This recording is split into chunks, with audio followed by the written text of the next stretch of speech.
Welcome to Chew the Chat podcast.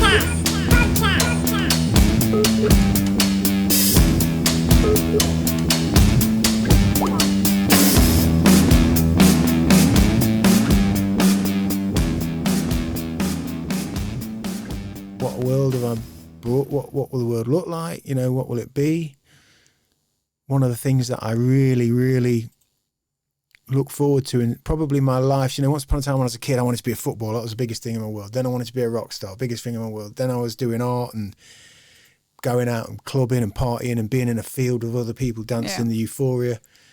And now I've got my kids, my wife and I, like that, my driving force, the thing I look forward to, the most important thing for me in the world ever is to go places with them. Mm-hmm. You know, go and experience Italy, go and experience Spain, go to Kenya, go to see the world and create memories and experience. And that's the most important thing, you know, that I think we can do probably anyway. Yeah. Spend time together and explore the world. And that is obviously curtailed. Yeah, in the short term. And then what does the long term mean? Do I have to be injected with chemicals from somebody else who apparently says that I need them, even though I don't need them, because I work really, really hard on being healthy and always have done, and I am healthy.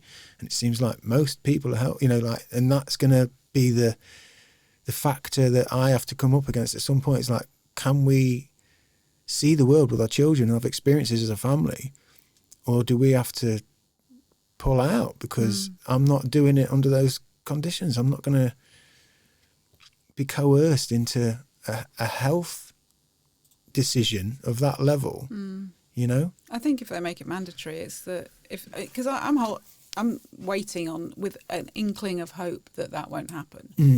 And the problem is, even if they don't make it mandatory, they can make it mandatory via the corporations surreptitiously, right? Because you can't go to a restaurant because of. But if there's a modicum of people's sense of freedom still, you know, I'm just hoping it'll shift, because I'm not having it. But I'm the same. I'm kind of like, well, if it means I can't travel, that's going to really fuck me off. Yes. But I'll find another way. There will be other ways. I mean, there's going to be all sorts of things pop up, isn't there? And one of my hopes is, just quickly, have we got the TV and everything up? Yeah, because can I just, there's a slight buzz. I think this is the wires down here. Oh, okay. You just can't pull. Yeah, no worries. Yeah, I think I heard that actually the other day with my old man. Yeah, I'm hoping that in the same way we got into this mess, you know, infinite growth and business opportunities and strike now might be something that can at least offer us like there should be a world that pops up, I would imagine, if you've read Brave New World or any of this kind of future utopian, dystopian sort of projection. There might be a world, because there's enough people like you or like me, you know, people who are more holistically minded, more open, more conscious maybe about what it is to be human, or at least I guess the universal term would be awake, not woke, awake. Yeah, because there's a big backlash, rightly so, against some of the woke stuff as well at the moment. Yeah, but I think there must be, in that world that you say, the corporate thing where you know, it's not mandatory via the government, but you can't fly with any of these companies because they've got their own rules that say, you know, no jab, no flight or whatever. Is there going to be, you know, a mindful, conscious airline pop up where you're not required to do that because we're the whatever it is, well, the Turkey, for example, have just opened up and said you can come without vaccines. You know, there'll be countries, because I think that's the weird paradox where commercially it doesn't do them any good because people might not go because they chose not to have a vaccine. It'll flip the other way. It just depends if there's enough volume of people who don't have the vaccine. It's and I'm not anti-vax. I'm personally anti-vax and I don't want my family to have it, but I'm not going to go around telling everybody else they shouldn't have a vaccine. No, of course. That's the thing that's not my decision. It's the idea you haven't got a decision. But it shouldn't, exactly that. It's, you know, it's not, because you get lumped in with all the anti-vaxxers. I'm like, no, it's health-wise, I don't think I need it. I don't want it. I've had bad experiences before Which with them. we'll come to. Yeah. But if you want to do it, go for your life. Just be aware of the potential minority impacts, but it's still an impact.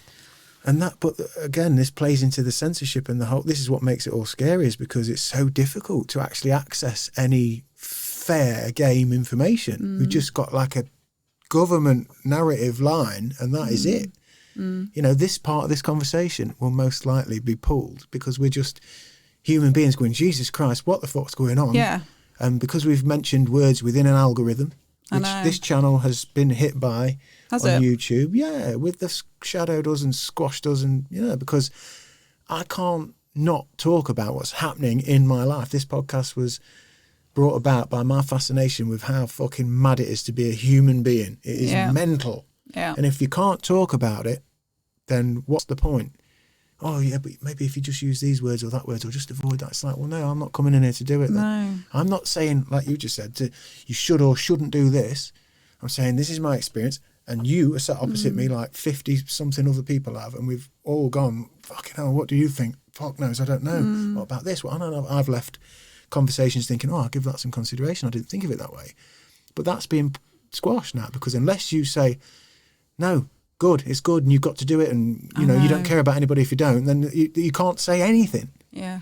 Which is outrageous. And you find yourself in a weird camp. There's people probably the far left and the far right, I think, are coming round to meet in the middle, actually. Yeah. With it. And but you find yourself in people that you think, you agree with bits of what they say. And that's the other thing. People, you get to the point where people think if you're this, say anti-vax, then you must be X, Y, Z. Or if you're,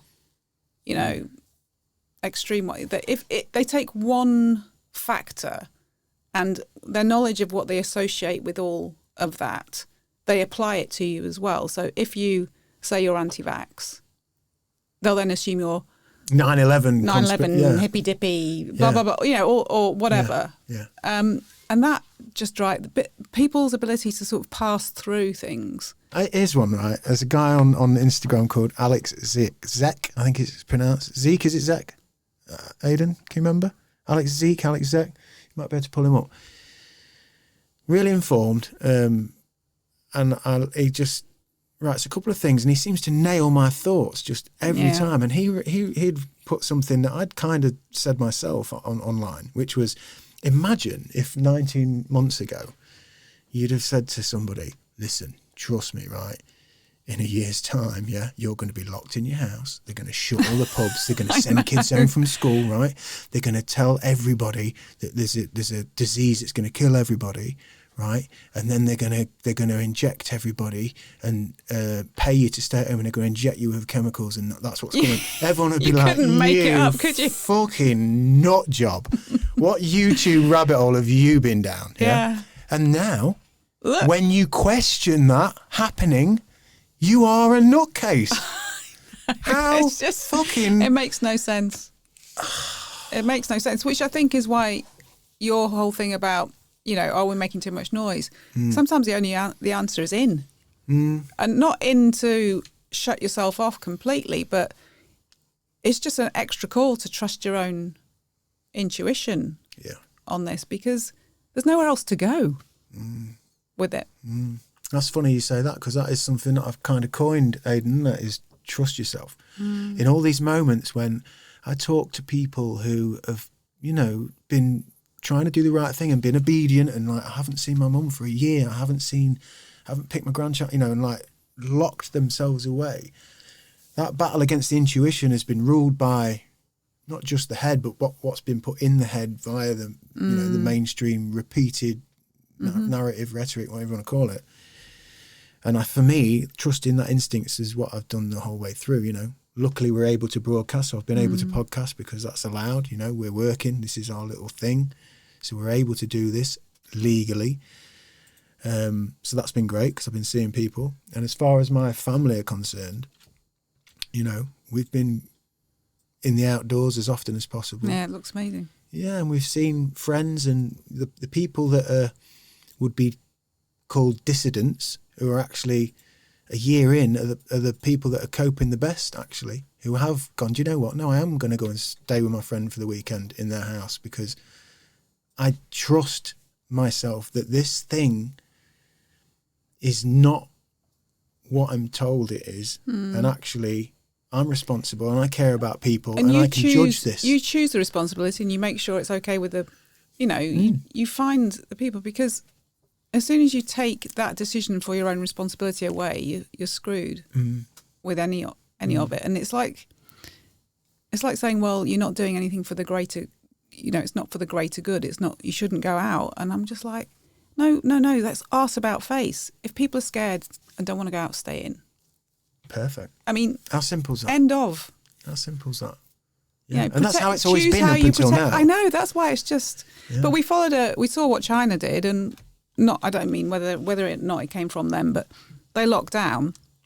Italy followed. And I think maybe I saw this Alex E guy, because I think this is secondhand. Right. It's not me, but when this guy that I was watching said this, we just followed two communist models or straight off the bat. I mean, Italy's got this funny history with its socialism, but it was like, could we not think? We just panicked. And I think the governments, it's unprecedented in any kind of Western democracy that we would just shut. It's interesting you say that, because I listened to, there's a guy called Ivor Cummins, and he's a scientific, his podcast is a scientific one, breaking down lots of stuff to do with nutrition. He's got like an engineer background, very, very measured and honoured gentleman. And he's spoken to some of the leading guys, virologists and all that on the planet. And they had me give, some time to the thought that, isn't it strange how when China brought in this lockdown policy, unprecedented, never been done in the world before, not in the Spanish flu epidemic, it's never been done. It's, as you said a moment ago, it's always been a case of, if you feel you are vulnerable or you're a threat, you would stay, you would isolate yourself, you'd stay out of the way, you wouldn't go out into the community. That's how it's always been. When China implemented it, and there's various, like everything these days, it's very difficult to clarify, the single narrative of something, but there was a lot of talk that they were it was all like people getting welded into houses and people dropping dead on the roads, and there's photographs everywhere of just people laid in the road, and all very kind of like, whoa, and then they were into this lockdown, and the whole world knew they were in lockdown. They went in lockdown for a matter of weeks, and then there's footage where they're in water parks and they're just rocking back out, and it's all happening like 4 weeks later. It's all been done and dusted. Yet the Western world, as you say, we've followed suit, and where the guys were going with this is like, we're China, China are cracking on out in front, and we've all shut our economies down, I know, and destroying ourselves based on what China had said to do. I know. It's just like, it's food for thought. Who knows? What happens at those higher who knows? But none of it feels right, does it? It does not feel right. The flip of that, though, is, then there has to be some really weird global game going on, because China depends on the Western world for all its exports, right? Or a lot of its exports. But then it's building up other markets where it can do that. So it's all... You can't, it's a zero-sum game. Where does it stop? Because they could manage on their own, probably, but they would, if a lot of their export stuff stopped, they would have another issue with their own production as well. But maybe the scale of it's too big to... Yeah, I'm not politically sound with it all, but it just, from their surveillance, the way that they operate, the way that they look after their people, it seems like every time I check in with what's happening here in terms of legislation, law, new bills, everything's just tightening up. And again, from what I'm gathering from the little bit that I follow about military and how we're changing our military approach, and we're downgrading hardware and getting rid of hardware, and everything's digital, and it's bio warfare, and it's just cut the electric off over there, you know? So the China model, it's like Formula One, isn't it? If you're at the race and this week, Red Bull are a fraction of a second in front, everybody else is trying to get in their pit lane to find out what they've done. Their back wings like a quarter of an inch smaller. Well, It's set me off in a different train of thought. That it's everything that's happening is taking away from needing to be in the meat suit in this, because you don't. If everything goes digital, and warfare goes digital, and you keep people in their houses, this thing that's carrying you around becomes obsolete. Yeah, it's. I mean, you could go off on a massive existential thing with that, but it's like, well, you don't need it. That's been happening for decades, though, hasn't it? If you think about it, if you think how sedated we are now, and how through our wonderful ingenuity and our wonderful kind of quest to make things better, faster, sharper, easier, more comfortable. So for decades we have been doing that. You know, once upon a time we had to go out and dig the vegetables out your garden that you had to plant and care for all year for your dinner. You know, my wife's family are from up in Jarrow, and my mother-in-law often talks about, you know, the 6 kids in a 2-bedroom house, and they'd go out on a Sunday and they'd have to dig up the veggies for the dinner. They had a coal fire. You know, like they had to work, and stuff meant stuff. And now we're all sat about and everything's amazing. Press a button and Amazon arrived tomorrow and here's all my stuff and it's great. But like all the while we're fatter than we've ever been. You know, we're more depressed. Everything's... Well, it gives you more time to think about stuff you haven't got, right? Because you see what you haven't, you know, relative to someone else, you will judge what you haven't got if you're that way inclined.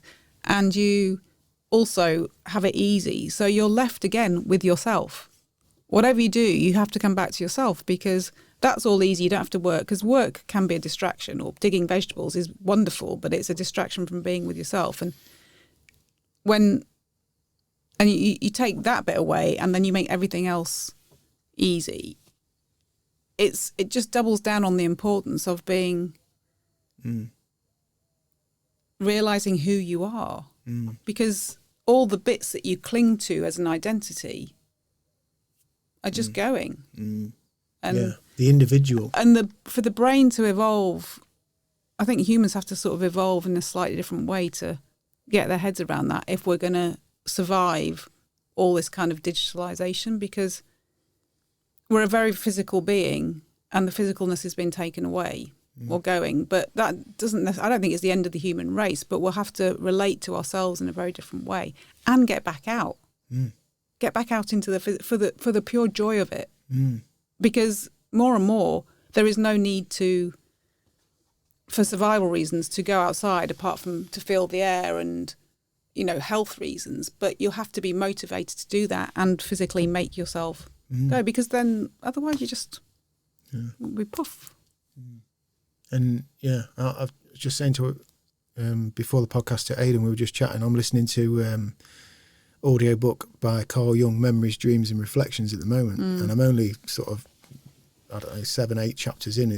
He's talking about being a young boy and his kind of fascination as it came with his uncertainty of himself from a young age, but when he was in nature, you know, found himself in the Swiss Alps and in the hills and sort of in the company of the insects and the plants and the trees and these deep kind of wonder, because his father was religious and, you know, he grew up in that world, and he was kind of indoctrinated to a degree by those ideas, and then he's having these fundamental, and obviously he's looking back, he's in his 80s when he writes this memoir, and he's obviously applying what he knows now to those feelings and kind of connecting all the dots. But for me, listening to it at this time, how I feel at the moment, it was like,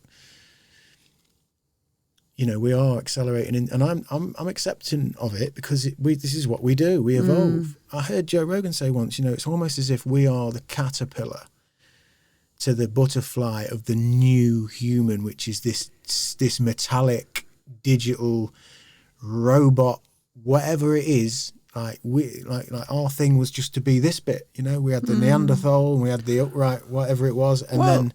Arguably, there could be this. I mean, I think Deepak Chopra, who he does this thing about meta-humans, and he's done a whole thing about the amazing capabilities of the human body beyond its physicalness through the energy bit, right? And maybe that is the way it's going, but the birth process for that is just fucking painful. And it's not necessarily a bad thing. It's just different thing. Different thing. I like that. I try and do comfort myself with that. Like it is, any birth is, it's difficult. You contract before you expand. I mean, when you're Alex is a doula, yeah. It's painful. So there's got to be this sort of like, almost, you were saying everything's closing in. I think there's got to be that sometimes before it comes out. But then you don't want to get into you read a lot of the, and I'm pretty spiritual stuff, and over again, it's like, it's been saying for years and years, oh, now is the time, now it's ascension, now we're getting out. I'm like, not so sure about that. No one's going to come and get you. No. It's here. Yeah. And I think you've got to. It sounds all motherhood and apple pie, but as that need to do things falls away, and we're conditioned to do, and you move to being, literally finding, as the Carl Jung thing is, joy in the nature of things and the beauty of things, and getting that connection back is almost the survival piece now, because if you can't find out that, what is there? And it is, and that's, when I have moments of it, is that you feel that energy of that connection, and it is like pure bliss, and there's some quantum stuff behind it. But I'm looking at that, is this a lunatic? You sometimes sound like a lunatic when you talk, but it is the, I don't know any other way through it, and the balance between that and now. I mean, life is not all bad. No, it's not. We're extremely lucky. I think that's why it's so confusing. Just say it again, before as you came in, we were in deep discussion, weren't we? And I'd said to Aidan, it's not like we're living in the village and waiting for the next crazy, marauders to come through and chop all the males' heads off and take all the women, and because that was life once, not so long ago, And it isn't that long ago. No, it's like a little blip. It's I should introduce you, Jane. Oh yeah, you should. Yeah, you should. In true the chat tradition, we're just chatting, chewing, and cracking on before I remember to say, and welcome to the Chew the Chat podcast. Thank you, Jane Martin. You, for long-time listeners, viewers, you were, I think, episode number 7. Yeah, right at the beginning. Right what are you on now? We were just audio, 55, I think. Wow. Something like that. Yeah, and it was just audio. People can go back and listen to it, and we covered a lot about your past, in the sense that you were high flying in the corporate world over in Hong Kong, HSBC, property portfolio manager. Good memory. And the vaccine issue that you faced, where you received a vaccine, had an adverse reaction, and not just in a physical sense, but in a whole world upside down, and a dreadful, difficult thing to get through, which you got through. But really, I guess that contraction led to this expansion, because I wanted to talk to you today again and sort of catch up, because obviously I watch you from afar through the digital pages. Yeah, there you go.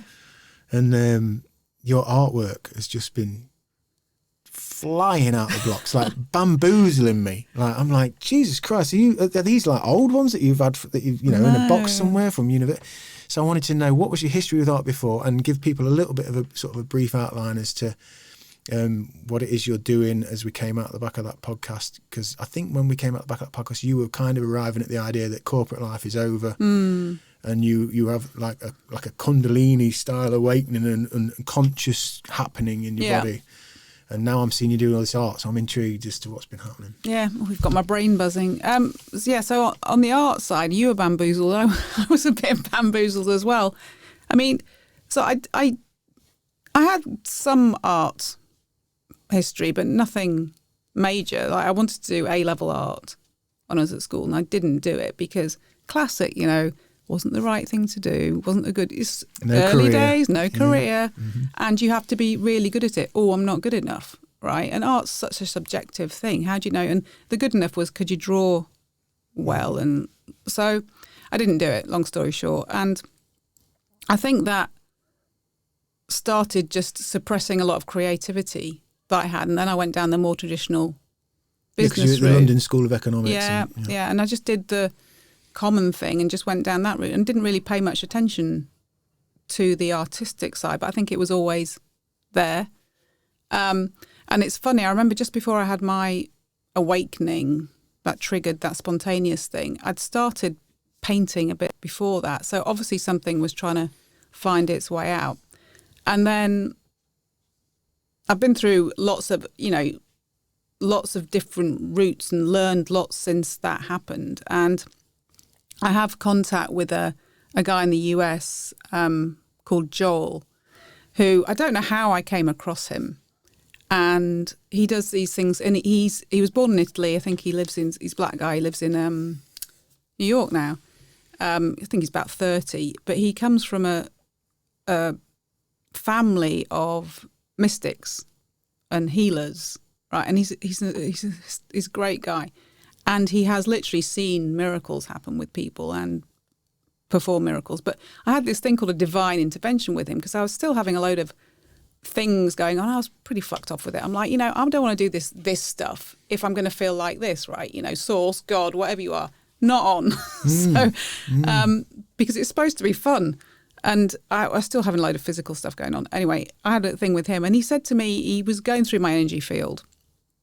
And he said, painting, do you paint? I was like, not really, right? And I didn't even think anything of it, left it. It was just a sidebar to the conversation that we'd had. And then just before Christmas, I picked up, I was with my partner and we were taking the piss because we were talking about art and how you can put a blob on a page and put it online and give it a what's the word? A history. There's a word for it. What in the sense of a piece of art? Yeah, and they have provenance. They give it its provenance. It came from this. It was done by this. And I scribbled something out really quick and I put it online. I said, I'm so happy I've just got a painting made up this name, right? Mm-hmm. And everyone was like, whoa. And it was shit. Yeah. Right? It was, not shit. Again, I've learned this. Yeah. I've learned this. It's whatever. It's just not what people think it is. And then I had to fess up. I said, look, I did it in about 3 seconds. But then I started, whatever that was, I just started to paint. And then it was literally like, something had taken my hand and the brush and just started doing stuff. And at first I was a bit hesitant and after my breakdown, I went very I didn't want to be out there. And I just got this guidance to say, whatever you do, just put it online. It was literally just put it out there. And so I started doing that and I've learned a lot from it. You learn that everything is very subjective. It's almost like it's a mirror of how you view people. Everything's subjective. It's nothing to do with you, whether people like things or not. And you what's the word? You can't let what anyone else thinks stifle your creativity. So it was a real lesson for me in that. So I just kept doing it and then people started looking at it and there was some weird stuff coming out and this bloody rabbit, I don't know where that's come from, but there's a white rabbit I put in everything. Yeah, I've noticed.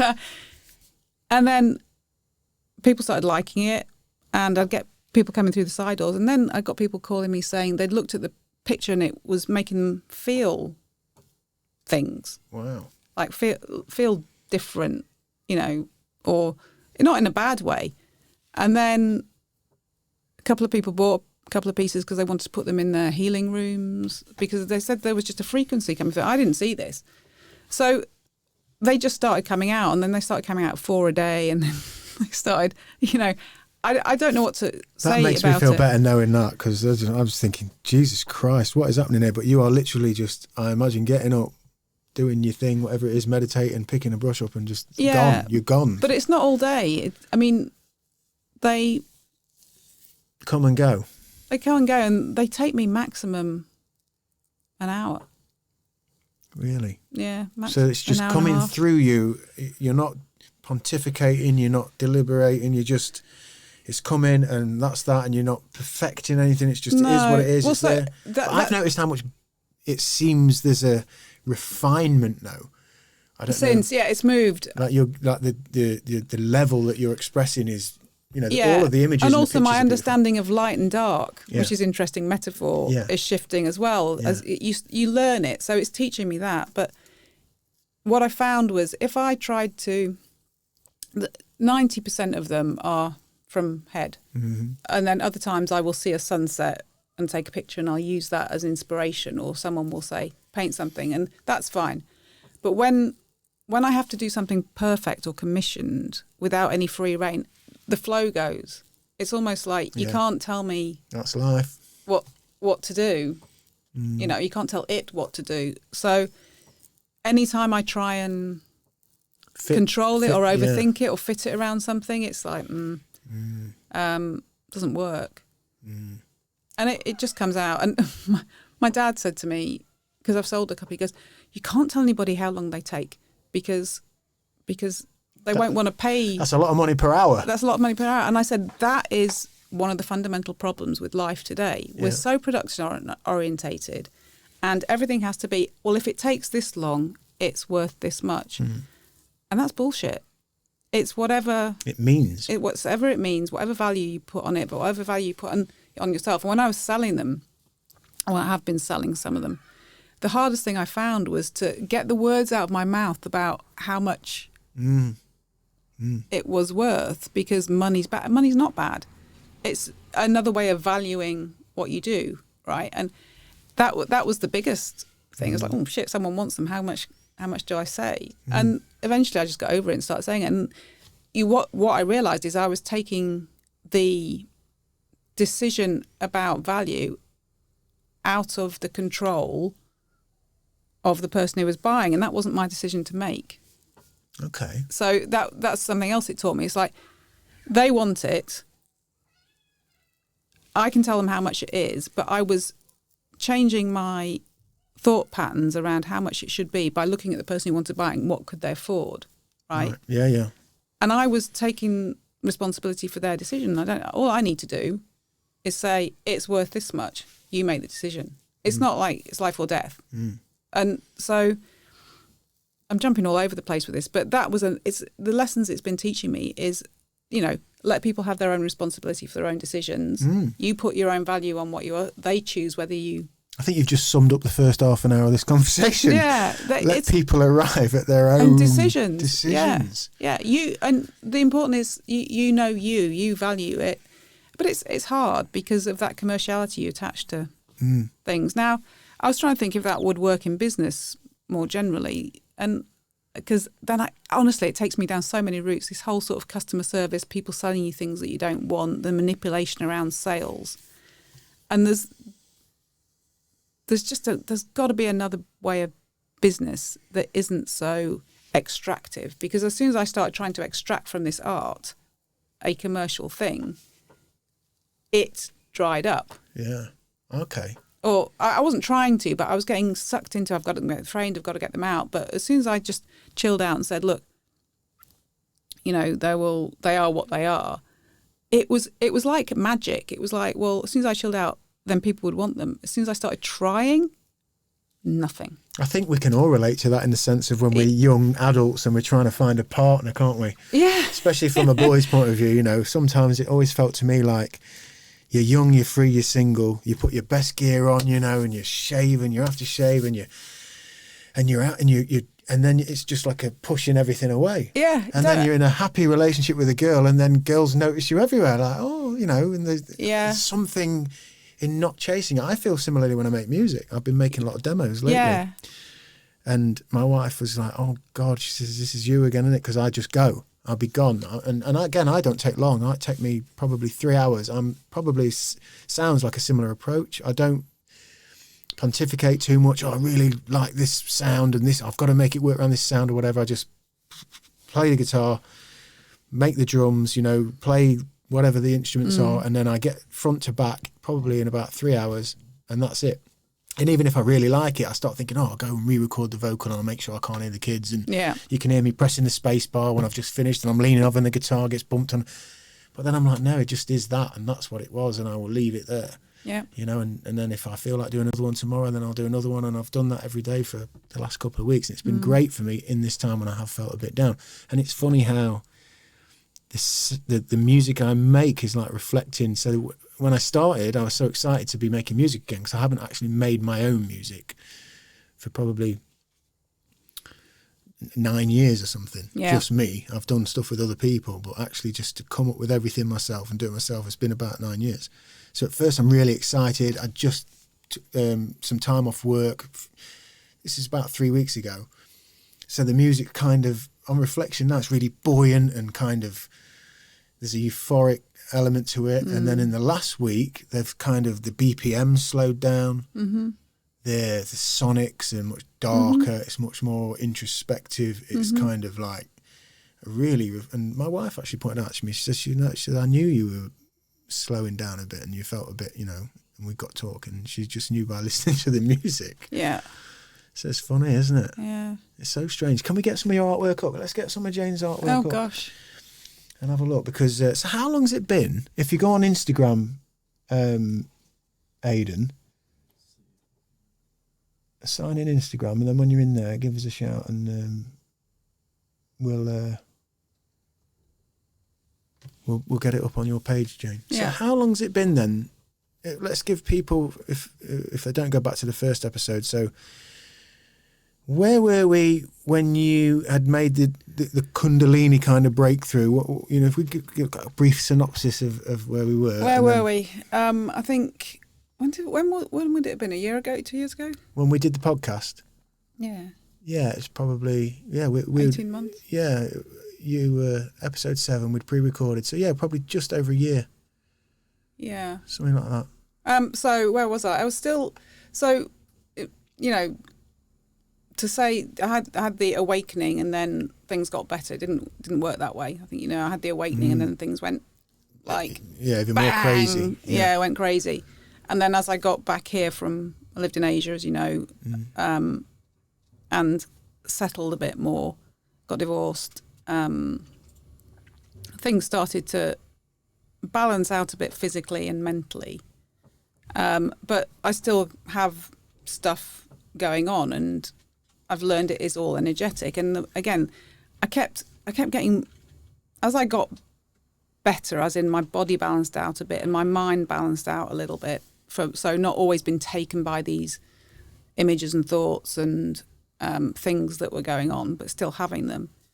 I went through a phase of getting really pissed off. I'm like, well, I just want my normal life back, right? Because it can be quite absorbing when, you know, you're walking along the street and you suddenly, I was in the shower and I said, what am I here to do? Because literally I have these conversations with Source and I got this like, it sounds so cheesy. It's like, here to bring heaven to earth. I was like, okay, what's all that about? And I realised that I hear a lot of stuff. So when I'm seeing people, and to your question about what I've done, I've since done a shamanic practitioner course because I was having a lot of shamanic experiences, and at the time I didn't know what they were, but I now know that's what they are. And shamanic experiences is the same as, it's just another word for using energy and feeling source and feeling God or universe, whatever you want to call it. And you hear it in different ways, but I was hearing lots of things. And so now I apply that, and I've done some shamanic training because it was good to put some structure around it about how you do soul retrievals, how you hear things. And I've started doing sort of coaching work with people, and depending on their openness to it, either shamanically or just behind the scenes shamanically, but just talking stuff through. So it's progressed that way, but it's taken me a while to step into that identity because it was so alien to my old life. And it's another thing that if I force it, it's like, it screws me up. It's a really weird paradox. Like if I don't let it out, it screws me up. But if I force it, I don't, it screws me up as well. It's like all this energy is through me, but I just have to let it do what it wants to do. And that's really annoying because you're like, well, I don't have any free will. That doesn't make any sense. But you do, because you eventually learn that you can, I wouldn't say choose how you use it, but choose when you use it. Right. And everybody has it. It's not like it's unique to me. So I've been doing that, and I've realised that I can use my art to heal people as well. So what I haven't done one yet, but I will talk to people and I'll have all these images, and if I paint them, I can use that as a conversation with them about the metaphors, like Jung would say. You see all these things in metaphors, and you just let them know what's in it. Now, what they do with that information is nothing to do with you. Mm-hmm. It's just coming through me to them because I happen to have that channel in, but it's their story. And it's not fortune telling, it's not anything. They will take that information and whatever it prompts in their subconscious conscious will move towards healing them in some way. But I can't say to them, this is what's going to happen, which takes a hell of a lot of trust on both sides to do that. Yeah. And sometimes it's the more traditional stuff because you learn to... I work with a coach. I've just finished a year with a coach who was bloody brilliant. She was a lifesaver for me. And she had all this going on. And she, I guess, taught me to work with people on visualizations, and you go on a journey and you see things and you might see your body in a certain way, or you might see an animal, and just how you help people interpret that. And it shifts the brain patterns of your neurology about how you interpret different events. Now, again, that's a very hero's journey. Joseph Campbell. Yeah, kind of thing, or a Carl Jung kind of thing. But it is just using all the availability of what's around you, the universe, to help people reconnect with themselves. But it's a language completely separate from the old life. And that's what I think is fascinating because, as I said, for people who, if they go back and listen, you were high-flying corporate. You alluded to it earlier. You didn't follow art because it's not a career, and London School of Economics, and that was a great choice because it gave you a great life, and you're living over in Hong Kong. It did.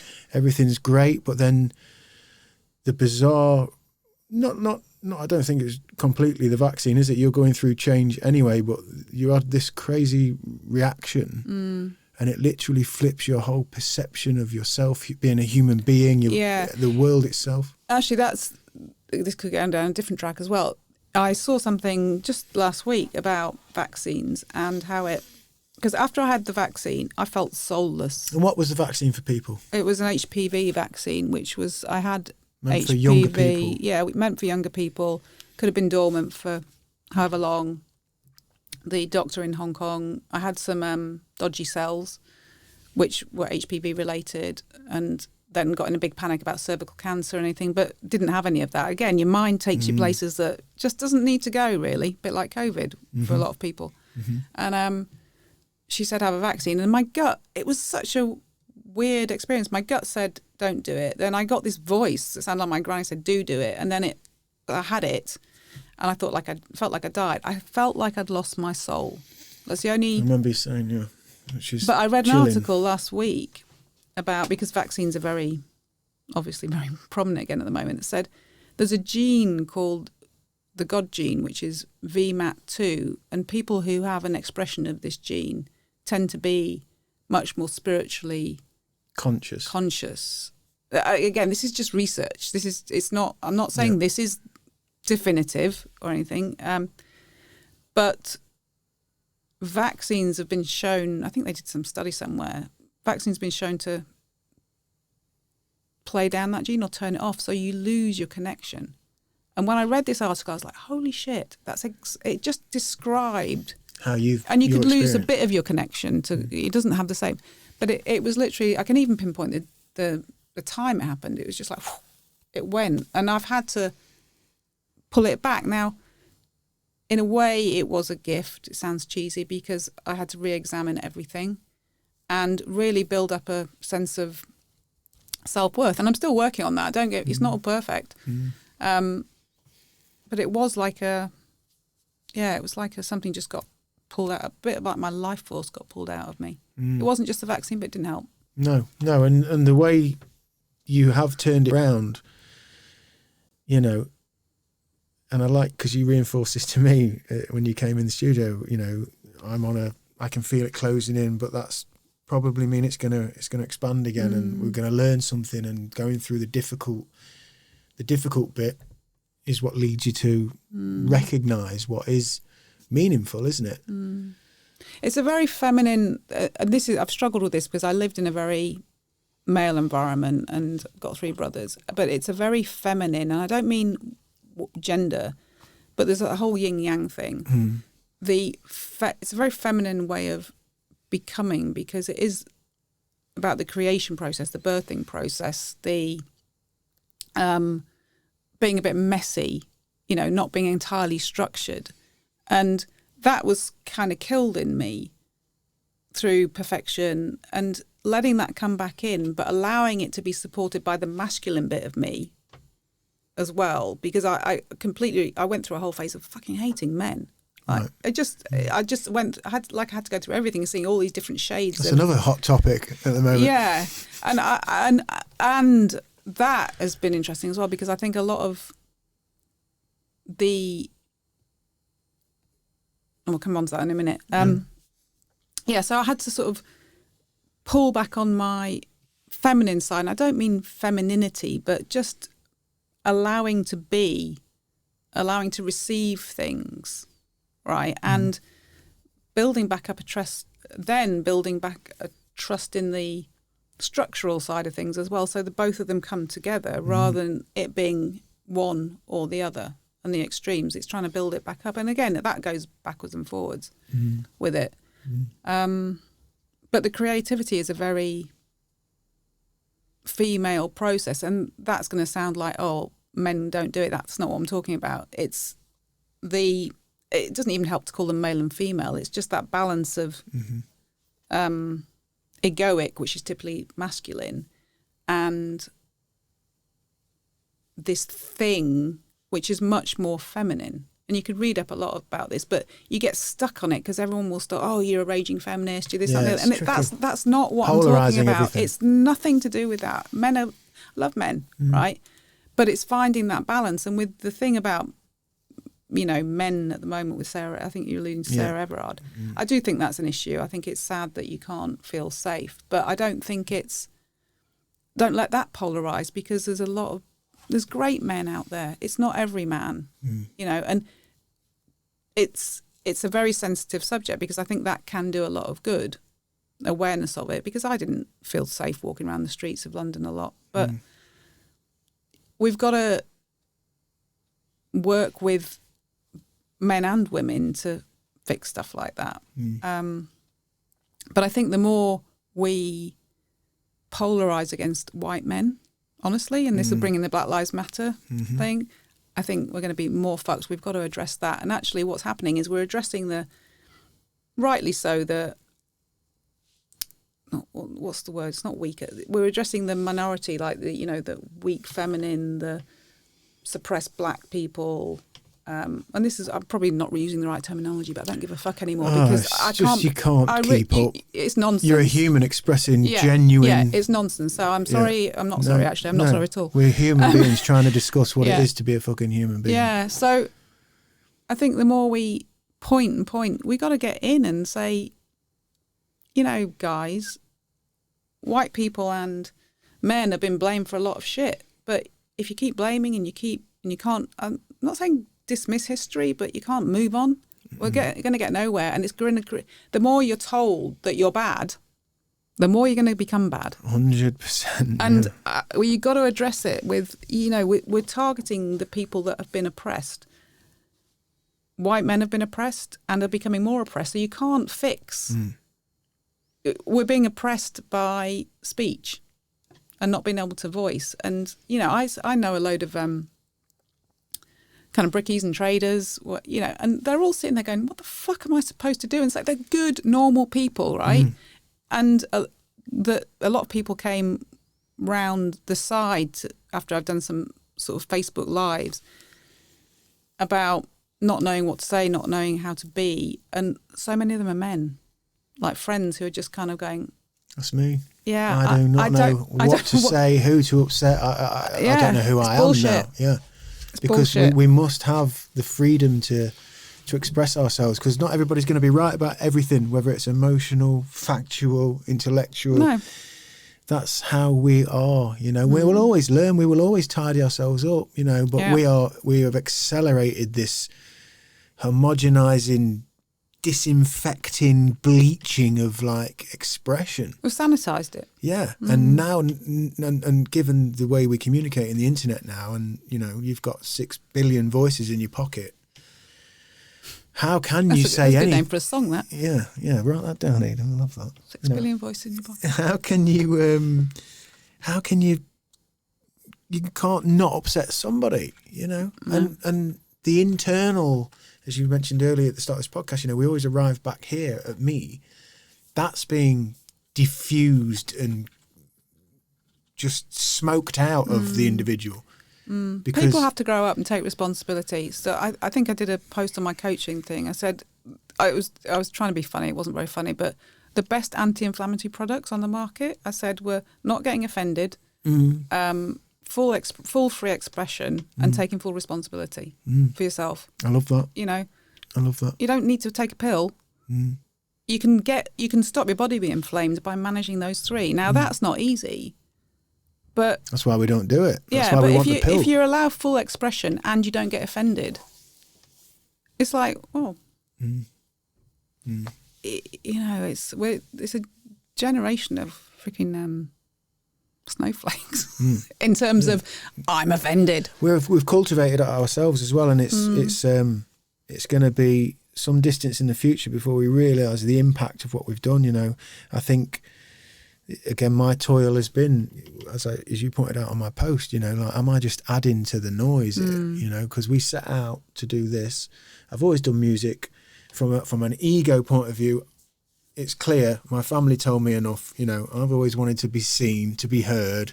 But people do want to be, and that's good. So whether it's music, whatever, in bands, doing that whole thing, and then one day it dawned on me, you know, like all that I've learned from podcasts, and these podcasts, you know, I'm talking 10, 12, 13 years ago, in the dawn of podcasts, you know, I was like, wow, these things have blown my mind. You know, I've learned more from listening to.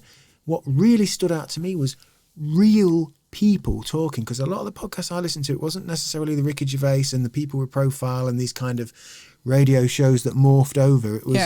It was people like Chris Ryan and people like Joe Rogan in the early days. You know, I didn't even know who Joe Rogan was, and I'm saying him because he's kind of synonymous with any kind of podcast talk now, because he's just a juggernaut. But when I came across his podcast, I was a fan of the UFC already, which he was a commentator on. Didn't know anything about his shows. He's been on Fear Factor, these American shows. Didn't know anything about his comedy even. Didn't know he was a comedian. I just came across his podcast because a friend of mine told I was interested in DMT, or we were talking about DMT. So, listen to this, and this guy's talking about it. Then from there, I realised, this conversation's cool. This is a guy who's just like having a smoke. He's having a drink. They're just chatting. They're chatting seemingly like really openly and honestly about, you know, growing up as kid, you know, like really frank conversation. And this was, like I say, about 2010 or something like that, 2009. And I thought, God, this is so exhilarating. Something in me must have been aware of, like, you know, the thing that happens in television is, you know, you go in, you get into the green room, you have your hair and makeup, you know, you do the thing, you know, you've got 15 minutes to say the 4 key points that you get across, you know, and the guy who speaks to you, he hasn't got a fucking clue about your book. Someone's just gave him his bit of paper and he's, hi, so you've written, you know, and it's all like, move on. And there was something about podcasting which was like, whoa. Yeah, just letting it flow. So when it came around to me doing this, that was what was in me. And obviously in that time, 1 billion podcasts have come up, and like everything, it's the currency of views and clicks and likes. Well, your podcasts are like my painting, right? It's just. Well, I'm just feeling it now, actually. It's coming back. I mean, Aidan's been a shoulder for me this morning, because I'm like, I don't even know if I'm going to keep doing this. Yeah. You know, talking to I guess a member of our team, actually, who's the booking agent who helps me out. He's a booking agent for a big podcast, Sean Atwood's podcast, which I'm going to be on Thursday, actually.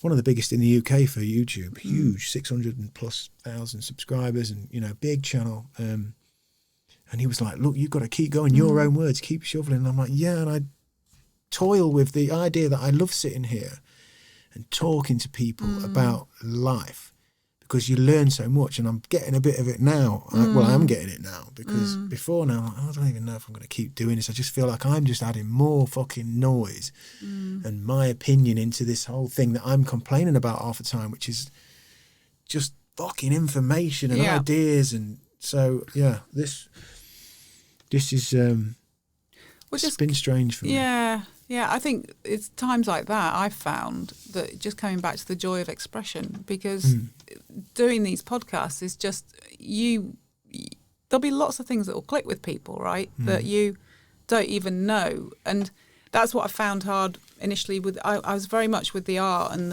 the kind of shamanic healing I do in the counselling. It's like, well, I couldn't see I couldn't see what difference it was making to people. And because I had my production head on, I have to see an output. I have to see this and that and the other. I was like, oh, it can't be right. It's bullshit, because that energy you're putting out there, whether it's through your podcasting or my art or whatever, will shift something in somebody for the positive. And if it shifts something in rage or anger as well, that's a good thing, because it shifts something that's stuck. And you've got to keep letting that expression come out, because as soon as you suppress it, it'll come out sideways. And that's when people get angry or ill or go and shoot somebody or sadly rape somebody or kill somebody. You know, that's... Yeah, it just comes out a different way. In a weird, dark bitterness, some kind of anything oppressed, which again is the wider thing that's happening to us collectively, isn't it? We're so much of our being is oppressed at the moment and limited and out of bounds, and that's just on a physical being side. And then psychologically, we're coming to terms with all this change. Even with the people that are kind of reasonably, what's the correct word to use?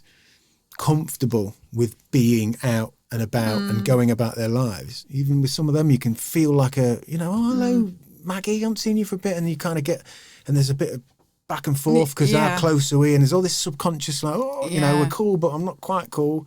I forget because I'm just... You kind of go hypervigilant or... Yeah. And that's embedding in us, and that's a worry. But we digress because I wanted to look at your art. Oh, yeah. So, Paige, we need to go to Jane. Is it Jane? JLM Art. That's it, Lisa. JLM. LM Art, yeah. That's it. There we go.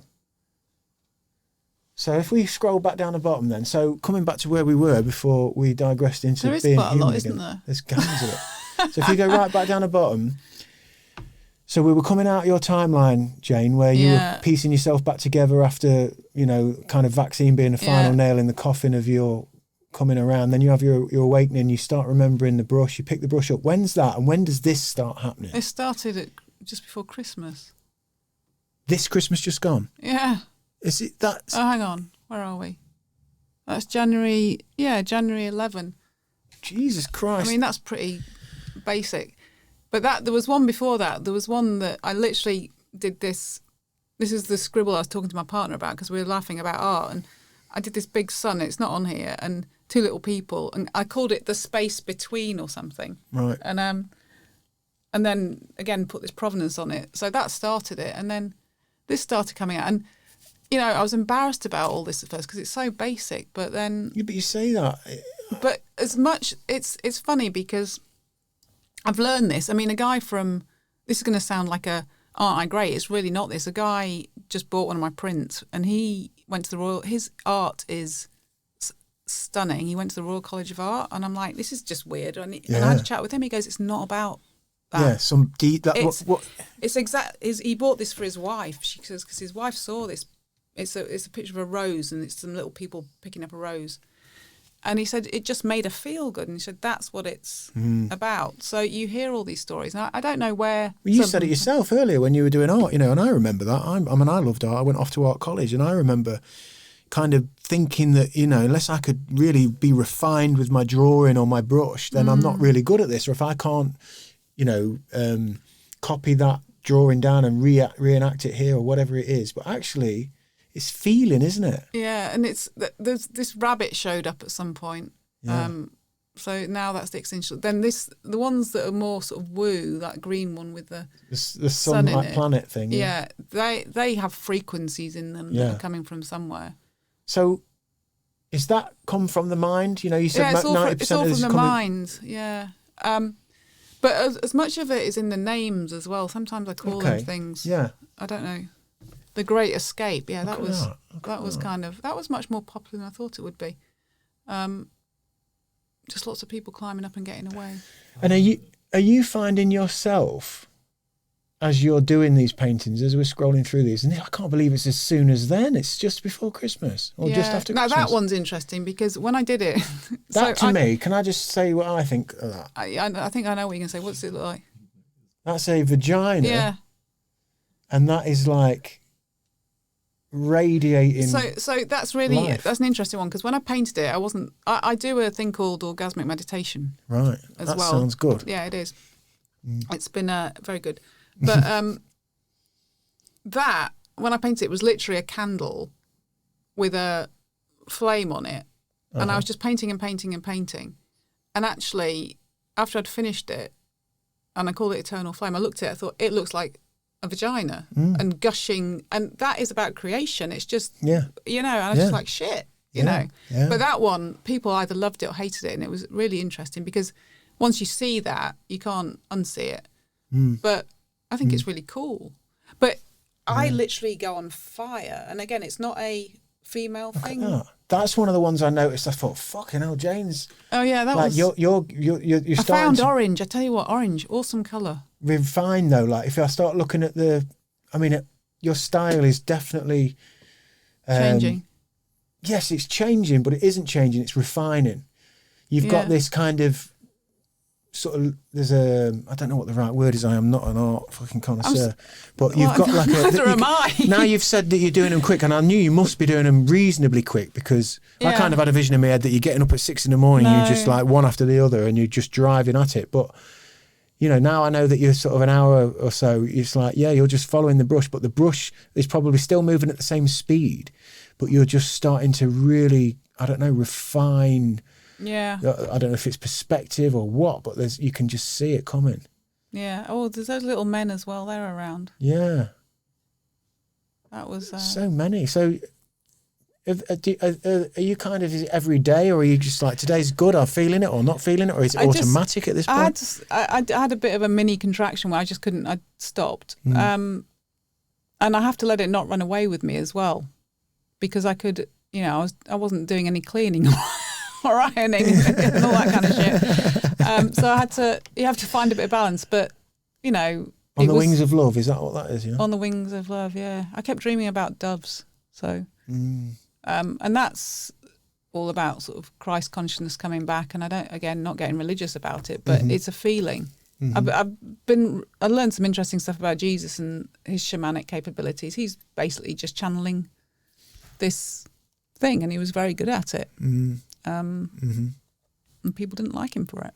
Well, I imagine back in them days, it's just fucking too. Church came in and stifled it. Yeah. Anyway, so that one, there was, I don't know. I mean, this morning before I left, and it's the first one actually. I usually have to do them all at once. If I leave them, I can't leave them and come back to it. But I started one this morning, and I stopped it, and it's some oranges. I don't know why. Okay. But it's the first time I've left one. Oh, that'd to be go interesting. Back to it. So it'd be interesting to see. I'm like that with my that one. People music. loved. It's hysterical because that was my paint board. Well, I was going to say that's almost like an industrious kind of Pollock-like post-modern thing. I know. I just painted a rabbit on it, but that was the piece of cardboard that was under my paint thing. So it's just taking the overlap of everything. So when I'm painting on and go over the edge, that was underneath it. Yeah, so the oranges. Yeah. That one I quite liked, but it was more normal. That one. Powerful though. Yeah, it's called Power. Are all these? Have you sold all of these ones? No, I sold some of them. Some prints. Is this oil on canvas? It's acrylic. Acrylic. It's acrylic on paper, and I've just moved on to canvas. How's that feel? Because it's different, isn't it? There's such a weight in the canvas. Yeah, I'm just getting used to that. It's slowing me down, which is good. Oil. I did one oil painting. I've yet to make friends with oil because it's such a, and it takes ages to dry. So. Yeah, look at these. I don't know. And when they're in frames, they look even better. It's amazing what a frame can do. I've been in bed at night and I've been like, Jesus, Alex, look. Jane is like...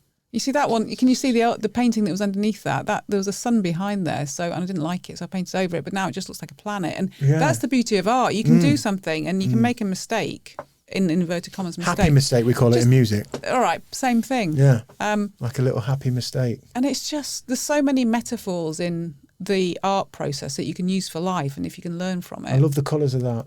That was the original one that then I painted over, actually. Oh, okay. So that one doesn't exist anymore. But I find that fascinating because it can still exist. So that is that one there? Yeah, that's underneath that one. Ah. So that one can still exist in a print, but it doesn't exist in a... Mm-hmm. Got you. An original piece. I've seen that, the flowers, is that... I've seen that.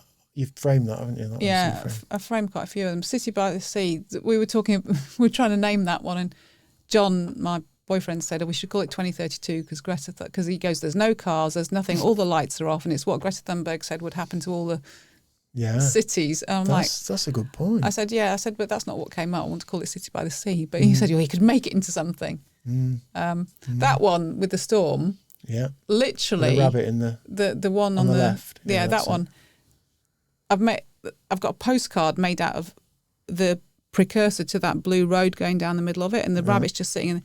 And that was done because a friend of mine said I was feeling really sort of, and she texted me.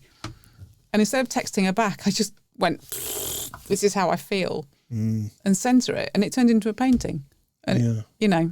Yeah, I remember that one. I looked at the Chat podcast. Look, yeah, I just see him, and what I get from it, and what you're confirming in today's chat, which is lovely to catch up with you, Jane, is that I kind of felt like, because I've been going through it with my music, like these channels, you know, and I said, as I alluded to, my wife saying, oh God, here we go, you're going to be gone again. I'm like, look, I've got to take it while it's here. Yeah. I'm just going to be gone as long as these 3 hours, little, you know, if I start, I'm gone. And she's seeing your pictures. I'm like, this is where you must be in this place where this stuff is just coming through. It just comes out.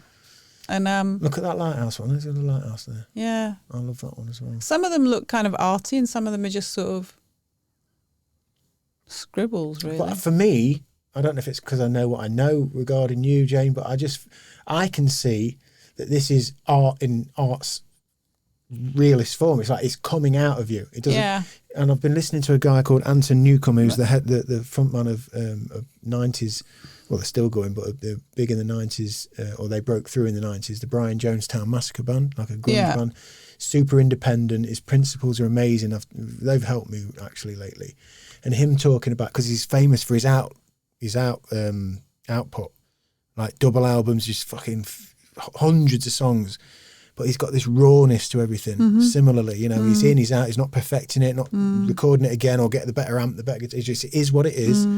And there's something about, it doesn't sound as sonically sublime as whatever the stuff is, but there's something so true in it. And that's what I get from this. Yeah. Oh, so the website's up. Oh, this is my website, yeah. Oh, excellent. Well, we'll link all this in the bottom. Yeah.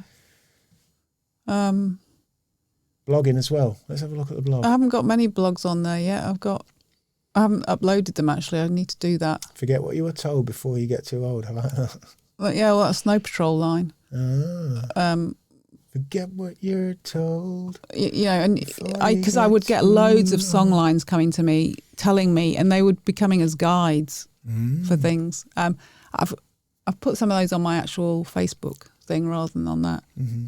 How are you getting on the Facebook world? I left Facebook years ago. I don't like it, but I've found, well, that's not true. I use it quite a lot. I use it too much, actually, sometimes. But have you got a good community there? Yeah.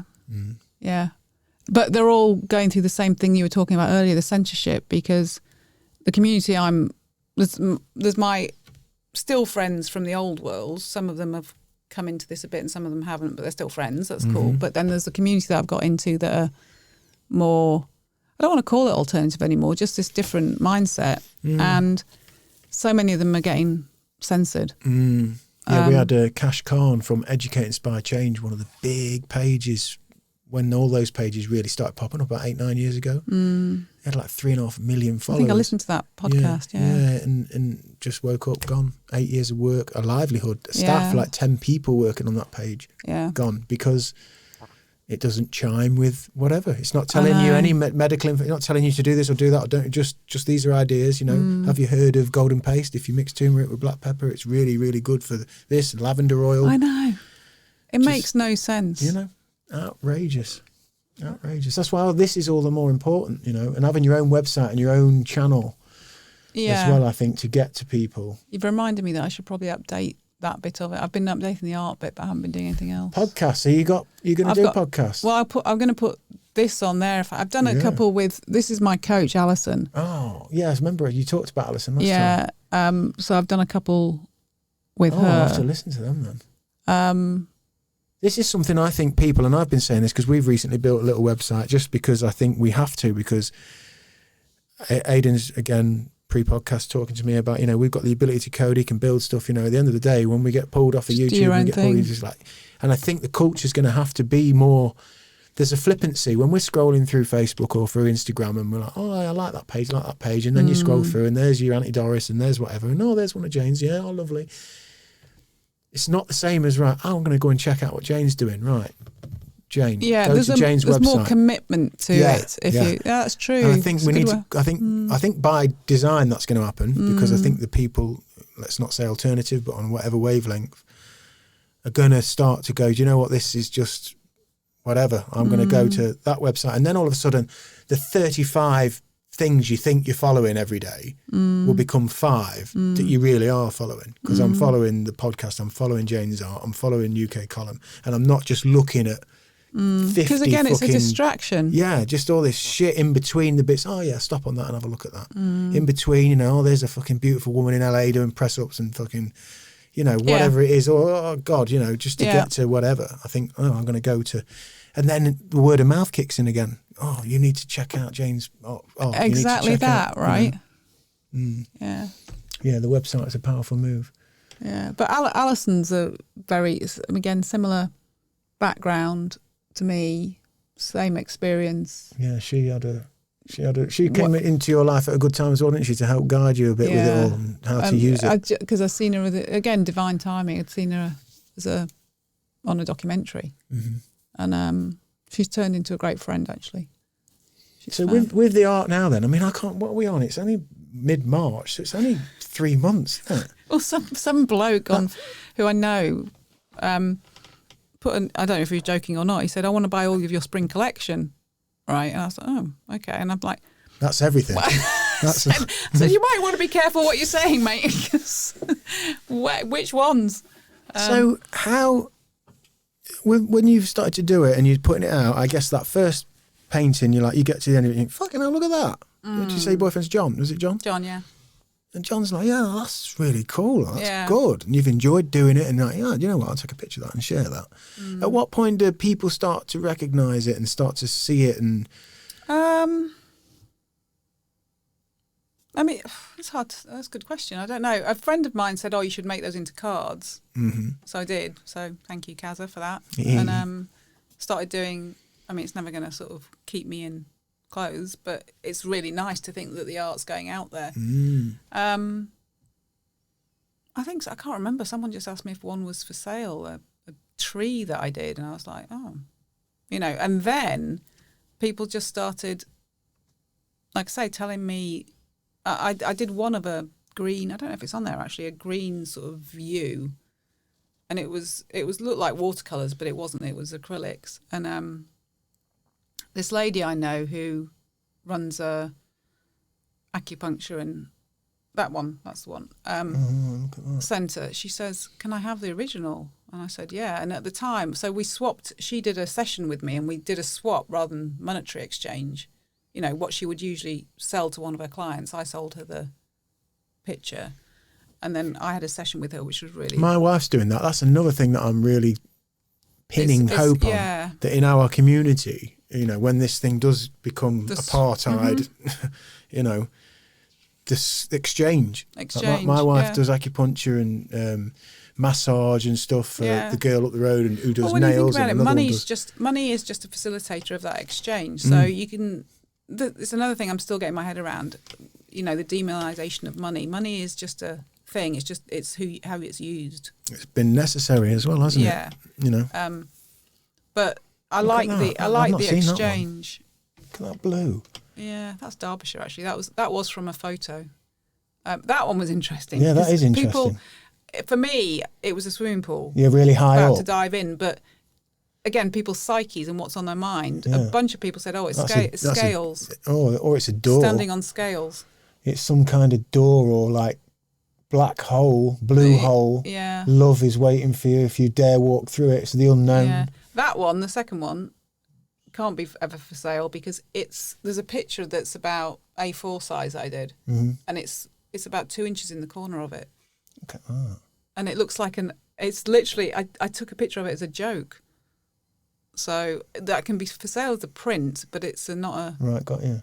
That's cool. I really like that. That led me to... That's almost virus-like. It's almost like... Frequency-like, yeah. Yeah, frequency, virus, nucleus. Yeah. The trees are all the chakras. Oh, that's cool, yeah. Again, I didn't realise that when I was doing them. Oh, that's interesting. That's more interesting, isn't it? Yeah. So they're all individual. Yeah. And then you can put them together and you've got the 7 chakras. That isn't a self-portrait. I'm not that good. It's a picture. And what's wonderful about this is the joy that you get from it. Yeah. The ones I like most. Oh, that feather one was an interesting one. That was a popular one. Next one along. Yeah. Yeah. But the two I've done yesterday, there was a rabbit on a meteor, and then they're not on here. So the website, how you done the website? You built the website. How are you able to upload this stuff? Well, that was another thing. The website happened because Alison had said, look, we'd done the podcasts, and she'd given out my website, which didn't really exist apart from domain name. It's like, shit. I literally put it together in a morning. So did it, yeah. When the creativity starts, you can follow your nose, yeah. That's what we're doing with our children at the minute. It's kind of like when you're in, and then you can all of a sudden you can undo problems because you're just committed to whatever it is. Yeah. The journey of... That's great. So then you're able to just control it and keep it updated and... Mm-hmm. Oh, that's great. And how do people how do they buy it? They just message you on Instagram? Message me, yeah. Well, that at the moment, that's because I hadn't really thought about it. And then someone said to me, someone said to me yesterday, are you doing art records? I'm like, what? What's that term? So for when you're really famous, you're supposed to have inventoried your art and you know where it goes. I'm like, oh, okay. Should I do that then? But I was like, I don't That's an interesting thing to do. We should do it with songs, like back catalogues with songs. Yeah. God, how many have you done, Jane? About 170 so far, I think. Since like January the 11th? Yeah. How many days we had since then? About 90? That works out about right. Yeah. But it's changed again recently. You're right about the refinement. Because I can't look at books or learn. I can, but I don't do it with this. I literally just play around with the You're paint. just feeling it, aren't you? And you learn from the experience. You realise, oh no, not too heavy with this colour, or Yeah, and it's always the colours that you don't expect that are the ones that make the painting. I could go on and on with metaphors for that and what you learn for life with it. That's brilliant. Did you do that from memory? I did that from... No, it wasn't a picture of that cow, but I looked at a cow because I felt like painting a cow because it was Year of the Ox. Okay. So did that. I remember seeing that one, yeah. Yeah. That was the oil painting. Oil and I don't get on yet. Right. That's beautiful. Yeah, Standing on the Edge of Infinity, that one. Yeah. The next one was a piss take because me and my dad were talking about David Hockney. Oh, yeah. Right? Yeah. I just thought, well, try one of those. No one liked that one, really. Don't know why that is.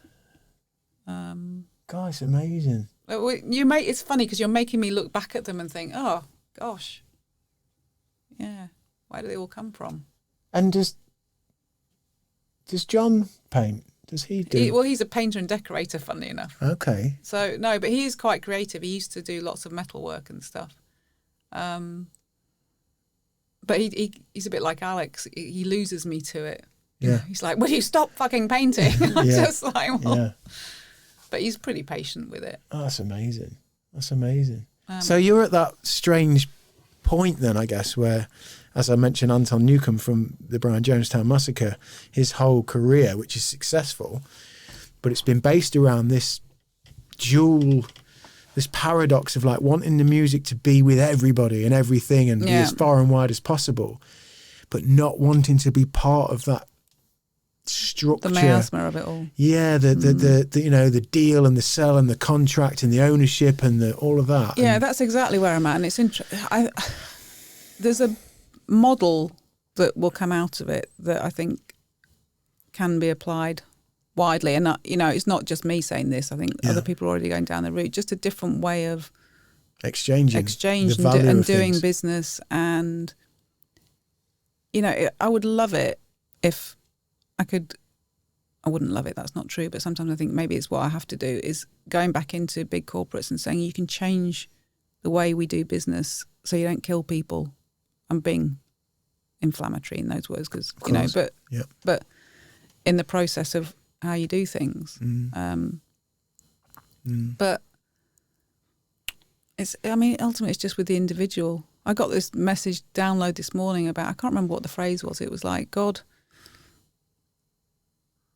it was about oppression and God and, you know, people believing in God, but you can't believe in any God that oppresses.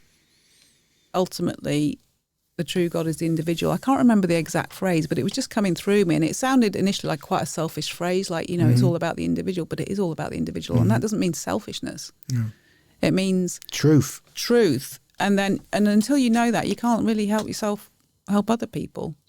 But then I go off down the route of, you know, getting pissed off that everyone's going about what noun they're called, and then there's kids being trafficked. You kind of just like, people, get your priorities right here. So my brain's literally, 1 minute it's all sort of rabbits and painting stuff, the next minute it's like, why are we talking about shit like nouns for what people are called? I'm sure that's going to offend some people again.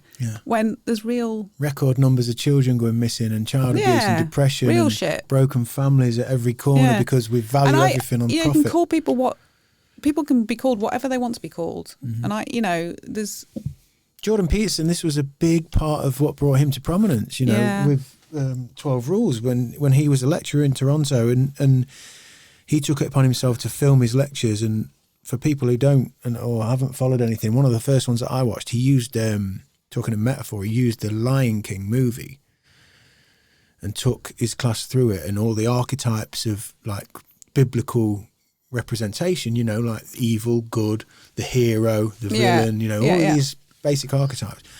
And I found it fascinating. And I can remember getting to the end of that lecture and I thought, God, I've just done 2.5 hours.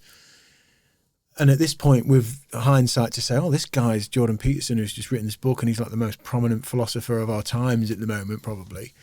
And I've just sat in on one of his lectures like I was at university, learning his craft, just in my bedroom. And I have gone into that lecture and come out the other end with absolute knowledge of somehow myself or how I view the world. And I can remember thinking, God, this is a fucking strange time. And so much of his prominence, ironically, was not just that. It was the idea that he was saying early, because Canada brought in these laws about nouns and what you can and can't or shouldn't call people. And he was like, this is really dangerous. I know. This is so dangerous. It's like being told you're racist because you don't come out and say you're not. Yes. Or you don't. Which I think we pretty much are there. We are at that, aren't we? And the narrative, which I think people are seeing through, that you must be racist if you're white or something, you know, it's just like, fuck off. It's ludicrous, yeah. And all the while that's creating this other prison, this bigger prison. It's not just about whatever, pick the topic, you know, black and white or female, male. You know, what's really happening is this we're creating this fence around ourselves that is just it's coming out in depression, anxiety, suicide, mistrust. So all the things that have been put in place to help diversity are the things that are killing diversity right now. Yeah. They really are, because it's just making people shrink in on themselves because they don't know what they can or can't say. Yeah. You even see it in the masking. You even see it in masks. So where you go somewhere where a mask is required, for instance, a good example is schools. So we don't really go to the school anymore because our kids don't go to school, but there's a park opposite the school and we take the kids, now that they're back at school, the kids who are at school, there's a fucking untangle that. We take the kids to play with their friends after school. And literally the school gate is here, Bassingham, you know the school.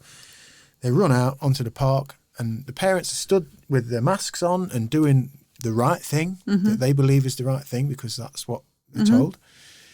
and they've got their masks on, and everyone's kind of shifty as hell because am I too close, and I don't fancy you, unruly, and the kids kind of ushered out in this kind of strange robotic fashion, and the teachers are all at length, and everyone's got fucking domestos all over them, and then they get to the gate, and the kids just fucking bolt to the field, bags down, grabbing each other, touching each other, playing, being primal. The parents' masks off in the pocket. There's still a bit of sketchy 2 meter stuff, but everyone's like, so when people are making the choice for themselves, and I say this because it's kind of, I think, related to what you're saying in the way that whether it's language or expression, we're doing what we think we need to do in the field, which is now digital, which is everything in your phone. Did you say that on your Instagram? Oh shit, delete that. Then we go home and shut the door, and then we are who we really are for now. Yeah. For now, like you will sit with John and you will speak with John, and I will sit with Alex. And I hope, and this is again where we're polarizing, because I try and retain my truth, and I will upset people. I accept that. I can't sit here and do a podcast and everybody be pleased with my perspective or what I say or how I say it. I understand that. I take that on board. Yeah. And I think anybody who stays with it over the time can accept, okay, yeah, because they're not meant to be right about everything. It's just the truth. I'd rather hear the truth of somebody than somebody pleasing me with whatever it is, and then you hear them down the road in their own environment. And then you can choose to take whatever they are on or not. Yeah. And it's your choice. I mean, people just need to grow up a bit with it. But you're right, the individual, my old gym where I trained, Matt Frost, sponsor of the podcast, cryotherapy and function first. It's written in huge letters on there, the revolution is internal. It's within. Yeah. It's the individual. Like you come into face your truth of who you are. You're fallible. You make mistakes. Your ego's there. We're all just fumbling we're just around. Here to learn. Yeah.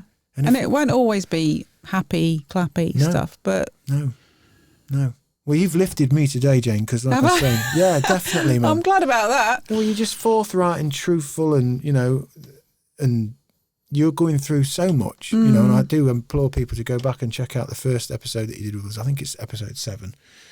It was a long one though, wasn't it? It was like 3 hours, yeah, because we went right back to your childhood and so many things that we struck on, like the Beatles and stuff like that, and there was so much to get through, so people can sort of put context on this from there as well. But I've put it out there. I did, and I even thought about that. I thought, shall I just not say I'm not going to do a podcast this week, because I'm such a battle with what I do and don't say publicly. Got to that is.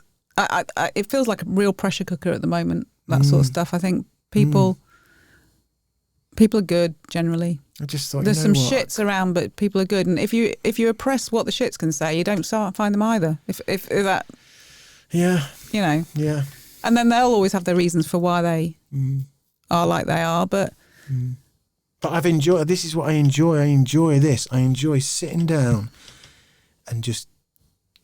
I found it quite. I needed this release as well. Down the rabbit hole of conversation and let it go where it goes, and not have to, because initially you're nervous. You're nervous when you do this shit. So you're kind of like in that slight kind of enclosed. Oh, I don't want to get it wrong. And physically contracted. You do. Yeah. And then at this point, I'm getting better at just flowing. Yeah. You've brought it. You just flow in. So then we get lost in conversation, and without having to think, oh God, will people be upset by that? Yeah, some people will. Will people think that's right or wrong? Well, some people, so fucking what?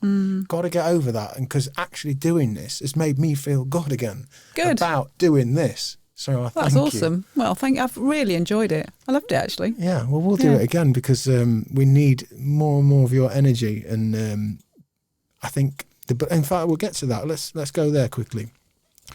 You are sharing your energy with people. You are sharing your journey, your knowledge. You said you did a shamanic teaching, and now you're using that. So have you got people? You're coaching people, or people coming to you for? I'm not sort of putting it out there and marketing it, because I'm not going down that game. It's the thing about word of mouth that you hear, and it's trickling. And actually, I don't want to get masses of people. That's not the game. But I'm starting to do sessions with people, and I sometimes hesitate to call them shamanic sessions. That's just one tool that you can use. So literally I'll be with someone, whatever comes through, I'll have a sort of chat to them about whatever might be on their mind, whatever issues they have. And then I have to preclude it all because of the rules about, I'm not a medical advisor, I'm not a, all of that, and I'm not. So, but as long as you say that up front, and then we just, sometimes it's like this, you just talk, but I can feel and see things that are going on with them. I don't know how and I don't know where, and I will keep saying I don't think it's unique to me. It's just I've been given access, tuned in to it. But it's taken me a long time to trust it, and even now sometimes I'm kind of like, because it is, you get conditioned not to speak up, and then you get this stuff on top of it, and speaking up about that is a double whammy. Sometimes you say, okay, that's a bit weird, and I'm a bit worried about what people will think. It's just but honestly, I'm so quickly, it's like suddenly, since the art started and I've been part of a certain community, that's starting to shift, and it's just like, don't die with the music in you. It's a kind of, I think it was Wayne, it was not my quote, it's Wayne Dyer or something, but you can't. Beautiful. Let's leave it there, because I don't think anything can be better said. Yeah. Don't die with the music in you. Thank you, Jane. This has been wonderful. Yeah. We'll link it all in at the bottom, so everybody watching the video, like and subscribe. Yeah. Okay, now. Awesome. Tell a friend, and our luck will never end. Well, that's good as well. There you go. Is that your quote? Peace. I'll take it. I'll take it today.